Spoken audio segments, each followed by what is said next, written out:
매년 이맘때가 되면 민족의 대이동이라고 불리우는 추석 귀성 행렬이 줄을 잇게 됩니다. 우리는 차 안에 있어서 모르지만 항공 촬영을 하면 세상에 이런 지경 안에 우리가 처해 있는 것이죠. 최근에 대부분의 가정이 핵가족화되고 또 전국이 일일 생활권 하에 접어들었으나 명절 때만 되면 우리 전체 인구의 절반이 넘는 사람들이 고향을 찾아 나서게 됩니다. 이것은 우리 인간에게 고향을 그리워하는 회귀 본능, 또 귀소 본능이 있음을 보여주는 것입니다. 이제 특별히 동물들 중에 회귀 본능을 가진 동물들이 많아요. 그래서 알을 낳을 때 처음 태어난 곳으로 간다든가, 또 죽을 때 또 자기가 태어난 쪽에 머리를 두고 죽는다든가, 이제 이런 일들이 본능적으로 주어지는데요. 그 대표적인 어류가 바로 연어입니다. 강에서 태어나서 1년 정도 자라다가 바다로 가서 평생을 보내게 됩니다. 그런데 이제 산란의 때가 되면 다시금 자기가 태어났던 강으로 되돌아오게 되죠. 전문가들은 연어는 자기의 고향의 물 냄새를 기억하고 있다라고 이야기합니다. 그래서 엄청난 거리를 거슬러서 찾아오게 되는데, 특별히 이렇게 흐르는 물을 거슬러 올라가고 점프를 해서 이제 올라가는 이 과정이 많이 힘들어서 여기서 많이 죽고요. 또 알래스카 같은 데서는 보면 이제 곰들이 딱 지키고 있다가 점프하는 연어들을 덥적덥적 이제 물어서 이렇게 잡아먹는, 그래서 많이 희생을 되지만 그러나 마침내 고향으로까지 되돌아갑니다. 그리고 자기가 처음 태어났던 그곳에서 알을 낳고 그리고 힘없이 생을 마무리하는 그런 모습들을 우리가 다큐를 통해서 볼 때마다 숭고함까지 이렇게 느끼게 되는 거죠.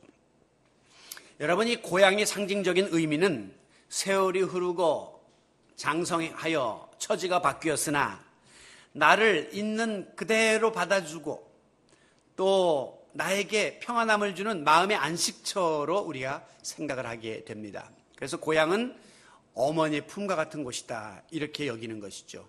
비록 내가 실수하고 잘못하고 곁길로 나가고 사람들이 나를 무시하고 외면해도 우리 어머니들은 항상 나를 같은 마음으로 품어주고 따뜻하게 맞아주는 그런 어머니의 품과 같은 곳이 고향이라고 하는 의미를 우리가 가지고 있습니다. 그래서 생존 경쟁에서 찌들리고 상처 입은 우리 현대인들이 회귀 본능을 지닌 연어처럼 본능적으로 고향의 내음을 찾아서 귀향길에 오르고 거기에서 기대하고 만족을 느끼는 그런 일들을 반복하고 있는 것이죠.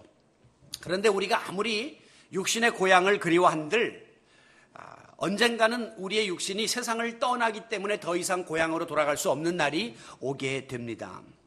그러므로 진정 우리가 찾아야 될, 지녀야 될 회귀 본능이 있다면 그것은 바로 내가 처음에 거기서부터 보냄을 받았던 그 자리, 그리고 앞으로 또다시 돌아가야 할 하늘의 본향을 그리워하는 마음을 지녀야 합니다. 바로 그곳이 우리의 영적인 고향이고 그곳이 영원한 고향이기 때문입니다.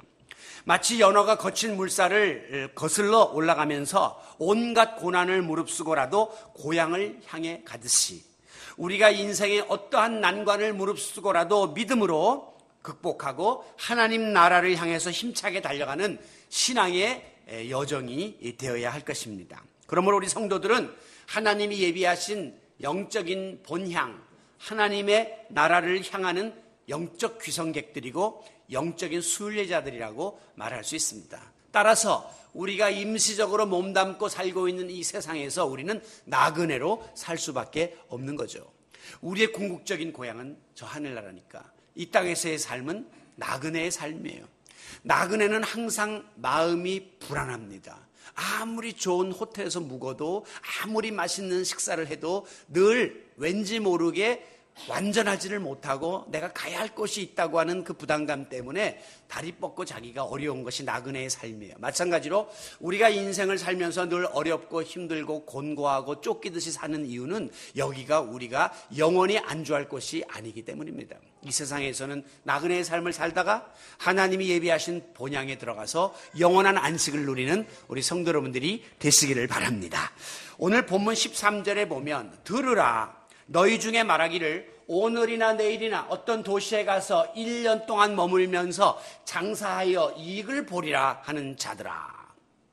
다시 말하면 사람이 이제 자기 계획을 세우는 거예요. 내가 이제 어디에 가가지고 1년 동안 이런 아이템으로 장사를 해서 이만큼 벌어서 이렇게 하겠다라고 계획을 하는 자들아. 내일 일을 너희가 알지 못하는도다. 그렇게 아무리 계획한들 내일 무슨 일을 당할런지 알지 못하는 인생이 아니냐 이렇게 반문하고 있습니다. 여러분 그러면서 우리 인간들이 나름대로 계획을 세우고 또 그 일을 추진하지만 그러나 내일 무슨 일을 당할런지 아무도 알지 못하는 불확실성의 시대에 살고 있는 인생의 한계를 지적하고 있는 것이죠.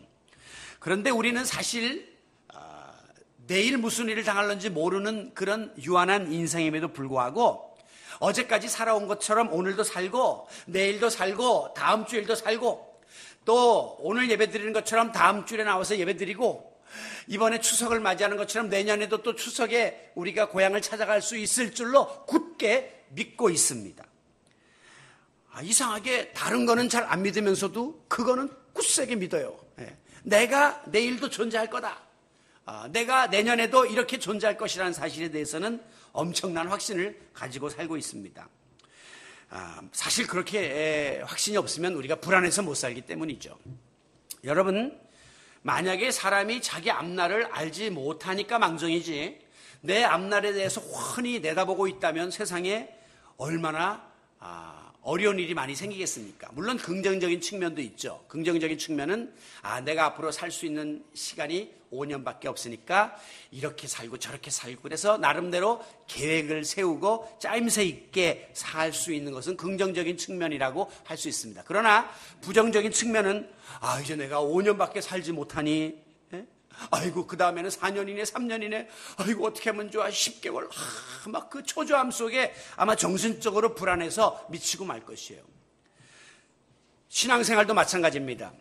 뭐 이렇게 일찍부터 그냥 여러 가지로 힘들고 어렵게 신앙생활을 하느니 이제 앞으로 5년 내가 사니까 내가 4년 11개월 동안 마음대로 놀고 내 뜻대로 살다가 마지막 1개월 남겨놓고 그냥 죽기 살기로 예수 믿고 헌신하고 교회에서 살고 주일만 하다가 가면 내가 하나님 나라 갈 수 있지 않을까라고 하는 몰아서 믿으려고 하는 그럼 약삭빠른 생활을 할 수도 있고 따라서 오히려 더 방종할 수도 있는 거죠. 왜? 시간이 정확하게 자기에게 보여지기 때문에.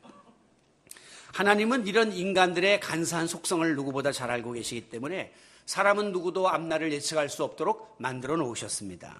특별히 죽음의 때는 오직 하나님만이 알고 계실 뿐 그 누구도 그날을 알 수가 없습니다. 그리고 또 우리는 알 필요도 없습니다. 그냥 내게 주어진 하루하루 순간순간 최선을 다해서 충실하면 그만이기 때문입니다.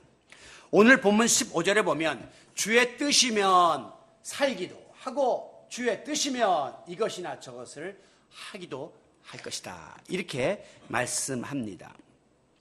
인간은 이 세상을 살지만 내 뜻대로 내 마음대로 살아서도 안 되고 살 수도 없는 존재입니다. 왜냐하면 앞으로 일어날 일을 내가 알지 못하기 때문에 내 뜻대로 살 수가 없단 말이에요. 잠언 16장에 보면 사람이 어떤 일을 계획할지라도 그 일을 이루시는 분은 하나님이다 라고 했습니다. 그러므로 시편 기자는 내 길을 여호와께 맡기라 그리하면 그가 이루어 주실 것이라고 말씀하고 있습니다. 분명히 표면적으로는 내 인생이에요. 내 거예요. 그런데 실질적인 주인은 우리 주님이십니다. 이게 우리 인생이고 시간입니다. 그러므로 내가 실질적으로 살 수 있는 시간도 또 할 수 있는 일도 우리에게는 없습니다. 다만 주인 되신 하나님이 허락해 주셔야 그 하나님의 승인 하에 내가 오늘도 존재하고 그 일도 할 수 있는 거죠. 그래서 우리 그리스도인들은 어떤 일을 계획하기 전에 항상 먼저 하나님 앞에 기도로 묻습니다. 하나님, 제가 이런 일을 하고 싶습니다. 이런 일을 하는 것이 옳을까요? 아닐까요? 하나님께 늘 묻죠. 왜? 하나님께 도장 맡아야 되는 거죠. 하나님께 승인 맡고 그 일을 해야 되기 때문에 그러합니다. 특별히 이 인생의 근본 문제라고 할 수 있는 이 생명의 문제는 더더욱이 그러하죠. 본문 14절을 보면 너희의 생명이 무엇이냐? 너희는 잠깐 보이다가 없어지는 안개와 같은 존재가 아니냐라고 말씀하고 있습니다. 안개는 아주 작은 물방울들이 지표면 가까이에서 김처럼 뿌옇게 떠 있는 현상을 의미하고 있습니다. 그나마도 이른 아침에 보면 안개가 잠시 있는 것 같은데 햇빛이 비치게 되면 금세 다 사라지고 증발해 버려서 눈에 보이지 않는 것이 안개입니다. 비유컨대 그만큼 인생은 순간적이고 찰나적이고 그리고 유한한 것이다 하는 사실을 성경은 우리들에게 교훈하고 있습니다. 성경에 보면 우리 인생이 짧다, 허무하다 하는 이야기들을 많이 언급하고 있는데요. 모세는 우리의 연수가 70이요 강건하면 80이라도 그 연수의 자랑은 수고와 슬픔뿐이요 신속히 가니 우리가 날아가나이다. 이 시간이 마치 쏜살처럼 휙 하고 신속하게 날아간다 이렇게 표현하고 있습니다. 이사야는 모든 육체는 풀이요 그 아름다움은 들의 꽃과 같으니 풀은 마르고 꽃은 시들어버린다. 이렇게 꽃꽂이 해놓으면 이거 그저 일주일만 지나면 다 바싹 말라가지고 없어지는 것처럼 인생이 그렇게 짧고 허무하다는 것을 의미하고 있는 것이죠. 시편 기자는 나의 날의 크기가 손넓이만큼밖에 되지 아니하니 내 일생이 주님 앞에서는 없는 것과도 같습니다. 손바닥 같은 인생을 살고 있다고 고백했습니다. 욥은 나의 날은 배틀에 배를 짜는 북과도 같다 그렇게 이야기했습니다. 지금 이 순간에도 우리의 죽음의 옷을 짜는 배틀의 북이 툭툭툭툭툭툭 계속해서 움직이고 있습니다. 죽음을 재촉하는 시계의 초침은 째깍째깍째깍째깍 빨리 그냥 계속해서 흘러가고 있습니다. 아이고 잠깐만 시계를 멈춰주세요. 제가 지금 할 일이 많습니다. 제가 이 집안 사정이 이렇습니다. 시간을 좀 늦춰주시죠. 그런 것이 통하지를 않습니다. 그냥 계속해서 마지막을 향해서 달려가고 있는 것입니다. 엊그제가 송구영신 예배를 드리고 2016년 1월을 맞이한 것 같은데 벌써 9월이에요. 이제 10, 11, 12 벌써 한 해가 지나갑니다. 엊그제가 신학교 입학해서 청년 전도사였는데 이미 환갑 할아버지가 되었습니다. 엊그제 우리가 모여가지고 그냥 새롭게 교회를 시작했다고 가슴 들떠서 눈물 흘리며 시작했던 교회가 벌써 10년을 넘어서고 있습니다. 세월이 너무 빨라요. 그래서 불신자들 중에는 인생이 너무 짧다. 그러니까 허무감이 마음속에 많이 생긴 거예요. 그래서 어차피 오래 살지 못할 바에는 지금 죽으나 나중에 죽으나 마찬가지니까 그냥 확 생명을 단축시켜버리는 자살을 하는 사람들도 있죠. 염세주의, 허무주의에 빠지는 겁니다. 그런가 하면 이 짧은 인생 먹고 마시고 즐기기에도 아까우니 밤새도록 먹고 마시고 쾌락의 늪에서 헤매이는 사람들도 있습니다. 쾌락주의, 향락주의에 빠지게 되는 거죠. 그러나 우리 그리스도인들의 삶은 비록 이 세상에서의 짧은 인생을 우리가 살지만 우리의 삶은 이 세상에서의 시간에 국한되는 것이 아니라 하늘나라의 영원한 시간으로 이어진다고 하는 영생의 소망을 지니고 살아가는 여러분이 되시기를 바랍니다. 그래서 우리는 이 땅에서 조급해하지도 않고 허무하게 생각하지도 않고 그렇다고 쾌락에 찌들려 살지도 않습니다. 윈스턴 처칠이 죽은 후에 장례식에서 그 종탑에서 나팔수가 불었는데 두 곡을 불었다고 합니다. 참 특이한 케이스예요. 먼저는 취침 나팔을 불었습니다. 이 세상에서 편히 잠드소서 취침 나팔을 불어요. 그리고 약간의 텀을 둔 다음에 이번에는 힘찬 기상 나팔을 불어제꼈습니다. 이제 장차 잠에서 깨어나 부활하라. 다시 일어나라 하는 그런 의미죠.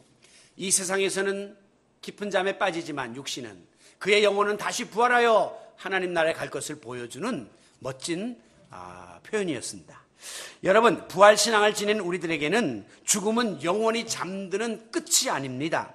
우리 육신의 삶은 죽음을 계기로 세상에서의 한 단원을 마치고 챕터를 마무리하고 그 다음에 하나님과 더불어 영생하는 새로운 세계로 들어가는 새 출발의 시작임을 믿으시기 바랍니다. 멋있는 거예요. 그리스도인의 죽음은 마침표가 아니라 쉼표입니다. 한 단원이 끝났고 이제 하나님 나라에서 영원한 삶을 누리는 시작일 뿐이에요. 그래서 우리 그리스도인들은 죽음 앞에서 비통하게 통곡하지 않습니다. 우리는 오히려 며칠 후 요단강 건너가 만나리. 잠시 세상에 내가 살다가 하나님 앞에 영원히 설 것이라고 찬양을 부르는 것이죠. 여러분, 우리 인생이 안개와 같다는 것은 이렇게 인생이 짧다 하는 것과 더불어 허무하다는 것을 보여주는 표현입니다. 안개는 수증기들이 찬 기운과 만나서 미세한 물방울이 되어가지고 대기 속에 떠다니는데 이렇게 연기처럼 보이죠.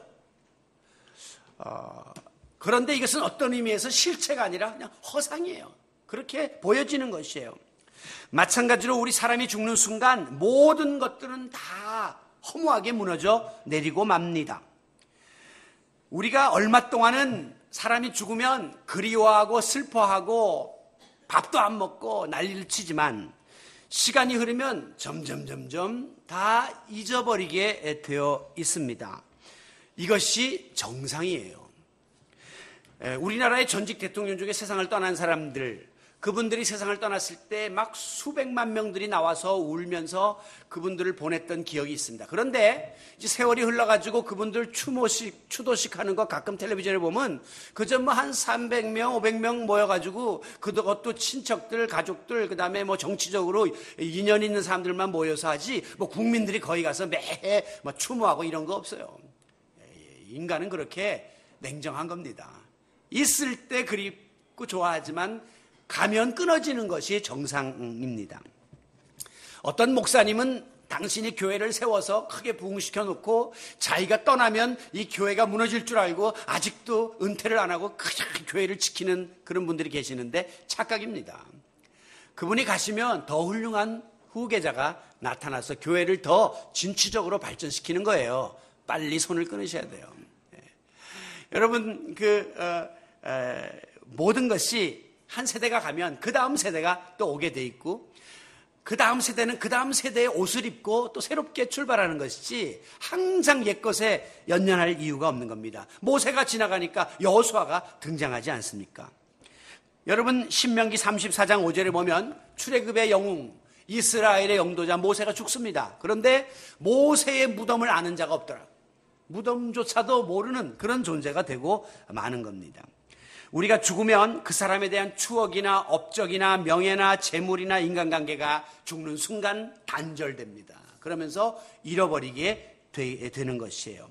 여러분이 아무리 세상에서 많은 지식을 쌓았어도 물질을 많이 지니고 있어도 여러분이 죽는 그 순간 이건 내 것이 아니에요. 그 순간에 다 끊어지고 마는 것입니다. 나하고 상관없는 것이 되고 마는 것이라는 사실을 깨달아야 돼요. 그래서 인간이 인생이 허무하다 그런 느낌을 갖게 되는 거예요. 과거에 제주도의 일출봉에 여행 왔던 어떤 할머니가 급사했습니다. 신원 확인을 하기 위해서 소지품을 뒤지는데 허리춤에 두툼한 이렇게 책 같은 것이 나왔습니다. 그래서 그걸 열어보니까 보자기 안에 금팔찌, 귀걸이, 그 다음에 금가락지, 금돼지, 그 다음에 온갖 귀금속을 거기다 담아가지고 차고 계셨습니다. 할머니가 여행 간 사이에 혹시 집안에 도둑이 들면 이것이 다 날아갈까봐 허리춤에 차고 왔는데 그만 성산 일출봉에서 가셨슈. 네. 여러분, 내가 죽으면 이거 다 필요 없는 거 차고 있다고 내 겁니까? 가져왔다고 내 겁니까? 그냥 끝나는 거예요. 그런데도 끝까지 놓지를 못하고 끼고 움켜진 채 살아가는 어리석은 욕망 덩어리가 바로 우리 인생입니다. 오늘 16절에 보면 이제도 너희가 허탄한 것을 자랑하니 그러한 자랑은 다 악한 것이고 헛것이다 라고 말씀합니다. 욥기 1장 12절에 보면 21절에 보면 내가 모태에서 알몸으로 나왔사온즉 내가 또한 알몸으로 그리로 돌아갈지니라 했어요. 옛날 우리 개혁성경에 보면 내가 적신은 빨간 몸뚱어리, 아무것도 없는 그런 몸뚱어리 나왔는데 죽을 때도 그렇게 간다고 하는 겁니다. 제가 이렇게 장례식을 집례하기 전에 이제 입관 예배를 드릴 때가 있는데 그때 제일 슬퍼요. 마지막으로 이제 그 고인의 얼굴을 보는데 참 그 차가운 알루미늄 그런 침대 같은 곳에 놓고 입관을 하는데 정말 거기서는 가진 자도 배운 자도 아무리 미모를 가진 사람도 그냥 하나의 시신일 뿐이죠. 알몸으로 돌아가고 맙니다. 디모데전서 6장 7절을 보면 우리가 세상에 아무것도 가지고 온 것이 없음에 또한 아무것도 가지고 가지 못하리니 이게 우리 어르신들이 공수래 공수거 빈손 왔다가 빈손으로 간다. 그래서 우리 선조들은 이 수위에다가 주머니를 만들지 않았습니다. 갈 때는 아무것도 없이 갈 수밖에 없다는 것이죠. 우리가 갈 때는 그저 2m 남짓한 관에 들어가는 것이 전부입니다. 그리고 요새는 또 화장을 하니까 그것도 비싼 거 안 쓰고 그냥 싸구려 해서 또 태워버릴 거니까. 그리고 뭐 매장을 한다 한들 그저 5평에서 6평 정도의 묘지가 마지막 우리가 누울 자리예요. 그런데 우리는 그냥 아웅다웅 이 세상을 살면서 너무너무 야박하고 힘들게 살 때가 얼마나 많은지 모릅니다. 여러분, 세상에서 내가 하고 싶은 거 다 하고 내가 갖고 싶은 거 다 갖고 내가 쓰고 싶은 시간 다 쓰고 나머지 것 짜투리 시간 또 부시러기 물질 가지고 혹시 주의 일을 하려고 생각하지는 않습니까? 그것은 굉장히 어리석은 겁니다. 하나님 앞에 존귀한 것, 귀한 것 있을 때 최선을 다해서 드리고 다른 일과 나누며 사는 것이 행복이지 그냥 움켜쥐고 있다가 마지막에 다 단절되어서 내 것도 어차피 아닌 것을 그렇게 살 이유가 없는 것입니다. 그래서 예수님은 어리석은 부자의 비유를 통해서 이 부자가 너무 소유물이 많으니까 내 영혼아 또 창고를 짓고 여기다 가득 채워서 먹고 즐기고 마시고 그냥 누리자라고 스스로에게 이야기했습니다. 그때 예수님 말씀하시기를 이 어리석은 자야 오늘 밤에 내 생명을 걷어가면 이 모든 것이 누구의 것이 되겠느냐라고 반문했습니다. 누구의 것이 되겠뇨? 끝나는 것이죠. 자식 것이 될지 모르지만 자식들도 또 그것 때문에 또 그냥 싸움들 하고 갑작스러운 부모의 죽음과 유산 때문에 의가 갈라지고 더 어려움을 겪는 것이 현실이 아닙니까?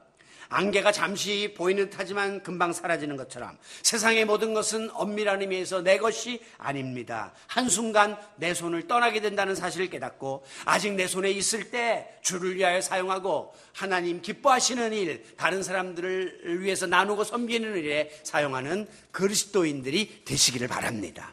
자, 그렇다면 안개와 같이 이 유한한 삶을 살고 있는 우리가 어떻게 살아야 바로 살고 잘 사는 것인가? 오늘 말씀의 핵심입니다. 그것은 바로 선을 행하고자 최선을 다해야 한다는 것입니다. 17절. 그러므로 사람이 선을 행할 줄을 알고도 행하지 아니하면 죄니라 라고 말씀합니다. 이건 굉장히 충격적인 말씀이에요. 우리가 알고 있는 신앙 상식으로는 뭐가 죄입니까? 선이 아니라 이 악을 행하는 게 죄예요. 그런데 오늘 성경은 선을 알면서도 안 행하면 그게 죄가 된다고 강력하게 우리들에게 말씀하고 있습니다. 다시 말하면 악에 대해서 적극적으로 악을 저지르는 건 당연히 죄인데 선을 행해야 되는데 거기에 대해서 소극적으로 움츠리고 있는 것도 하나님 보시기에는 죄다 이렇게 규정하고 있습니다. 하나님의 죄에 대한 기준은 매우 엄격하다는 것을 보여주는 말씀이에요. 여러분, 우리가 선이 뭔지를 알아요. 무엇을 해야 옳다는 것을 알아요. 그런데 알면서도 행하지 않으면 하나님의 명령을 거역하기 때문에 죄가 되는 것입니다. 죄를 지면 거기에 상응하는 대가를 치러야 된다는 사실을 깨닫고 두려운 마음으로 보다 적극적으로 선을 행하기를 힘쓰는 성도 여러분들이 되시기를 바랍니다.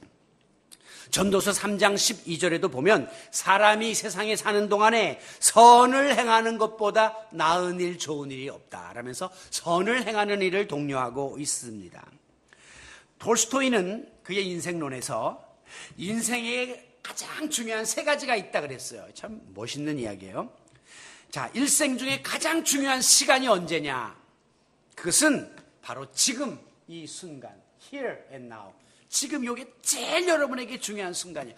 가만히서 내가 앞으로 3개월 후에 유럽을 가려고 지금 계획하고 그 순간 그거는 내 것이 안 될 수도 있기 때문에 지금 요 예배 드리면서 이 깨달음을 가지면서 하나님 앞에 서 있는 이 순간이 가장 소중하다는 것이죠. 그러면 내 인생에 있어서 가장 소중한 사람은 누구냐? 그것은 바로 지금 내 앞에 있는 이 사람들이 내게 제일 소중하다는 거예요. 앞으로 만날 사람, 과거에 있을 사람이 아니라 지금 내 앞에 있는 사람이 가장 소중하다. 그러면 당신에게 가장 중요한 일은 뭐냐? 그랬더니 지금 내 앞에 있는 사람에게 선을 행하는 것이다. 지금 내 앞에 있는 자에게 선을 행하는 것이 가장 소중한 인생의 일이라고 말했습니다. 여러분, 야고보서가 지금 오늘 본문에 기록되어 있는데요. 야고보서의 강조점은 그 앞에 히브리서에서는 믿음이 없으면 하나님을 기쁘시게 못한다. 그래서 믿음으로 구원받음을 강조했는데 그 다음에 이어지는 야고보서에서는 아무리 믿음이 있어도 행함이 없으면 그 믿음이 죽은 믿음이다. 이렇게 이야기하면서 성도들의 행위를 강조하고 있는 것이 야고보서거든요. 그런데 오늘 본문에서는 성도들이 구체적인 삶 속에서 실천해야 될 가장 중요한 자세로 무엇을 꼽고 있냐면 선을 행해야 된다. 그렇게 말하고 있습니다.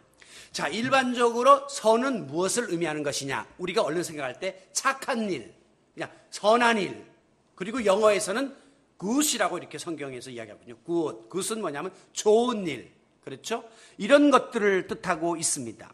그런데 이제 오늘 본문이 말하는 신앙적인 선의 개념은 그런 좋은 일, 착한 일, 선한 일을 조금 더 뛰어넘고 있죠. 15절에 나옵니다. 주님의 뜻대로 행하는 것이 신앙적인 선입니다. 다시 말하면 구원받은 성도가 하나님이 원하시는 뜻을 바로 깨닫고 그 뜻대로 실천해가는 삶이 바로 선을 행하는 삶이다. 이렇게 인식하시면 됩니다. 그러니까 여러분이 이 짧은 인생, 이 허무한 인생 어떻게 살 것인가? 하나님의 뜻을 바로 깨달아 하나님의 뜻대로 살기를 힘써야 된다고 하는 결론이죠. 다시 말해서 내 중심, 인간 중심의 삶이 아니라 하나님 중심의 삶을 살아야 한다는 것입니다. 이 일을 위하여 우리는 먼저 하나님의 나라와 하나님의 의를 구하는 일에 힘써야 합니다. 내 뜻과 내 생각을 하나님의 생각 앞에 복종시키고 순종하기 위하여 애써야 한다는 것입니다. 만약에 내가 주인공이 되어서 하나님의 뜻에 불순종하게 되면 그것이 죄가 되는 것이요. 그리고 선을 행해야 된다는 것을 알면서도 행치 아니하면 그것도 역시 불순종의 죄가 되고 마는 것입니다. 헬라 말에서는 선을 칼튼이라고 하는데요. 칼론. 이 칼론이라는 말의 그 뜻은 뭐냐면 의무를 감당한다 뜻이에요. 자, 이 헬라적인 개념으로 우리가 이 말씀을 해석한다면 우리 그리스도인들에게 주어진 나름대로의 본연의 자세와 의무가 있습니다. 성도로서 해야 될 일이 있다는 거예요. 이걸 감당하는 게 선을 행하는 것입니다. 그리고 우리가 선을 행하게 되면 선은 하나님의 뜻을 따르는 것이라고 했기 때문에 우리 하나님이 기뻐하세요. 하나님의 뜻을 따르니까 부모가 부모 뜻을 따르는 자식을 보면 기뻐하듯이 하나님이 기뻐하세요. 하나님이 기뻐하시면 하나님의 마음이 흡족해가지고 마치 부모가 기쁘면 주머니가 열리듯이 하나님이 축복을 허락하십니다. 뿐만 아니라 궁극적으로는 우리 하나님이 선하신 하나님인데 우리가 하나님 앞에서 선을 행하기를 힘쓰니까 그 일로 인하여 하나님께 영광을 돌리게 되고 그 하나님께 영광 돌리는 일이 다른 불신자들에게 선한 영향력으로 나타나게 되는 거죠. 그러니까 선을 행하는 삶은 굉장히 많은 유익을 우리들에게 가져다 줍니다. 오늘날 우리 한국교회가 무기력에 빠져 있고 또 외부 사람들에게 지탄을 받는 근본적인 이유가 무엇입니까? 한마디로 세상의 빛과 소금의 사명을 감당하지 못하기 때문이에요. 우리가 세상의 빛인데 불이 꺼졌어요. 우리가 세상의 소금인데 맛을 잃었어요. 그러니까 길거리에 내던져지고 지나가는 사람들에게 밟히고 세상 사람들에게 씹히는 존재가 되었다는 거예요. 그렇기 때문에 예수님은 마태복음 5장 16절에서 너희 빛을 사람들 앞에 비추게 하여 너희로 착한 행실을 보고, 그러니까 우리의 착한 행실, 이게 선입니다. 선. 우리의 선한 행위를 보고 하늘에 계신 너희 아버지께 영광을 돌리게 하라.